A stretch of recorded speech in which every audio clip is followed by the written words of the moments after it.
You are looking at Julian's pronunciation guide, where we look at how to pronounce better some of the most mispronounced words in the world, like this other curious word. But how do you say what you're looking for today?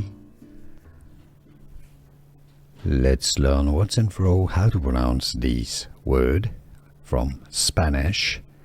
How to pronounce from the verb nevar, also the plural of the word snow.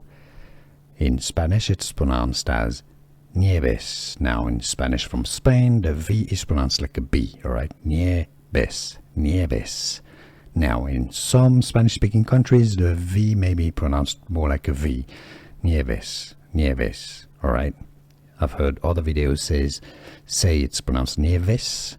Well, it's normally nieves in Spanish with a B, nieves. But it can be pronounced nieves as well. And now you know.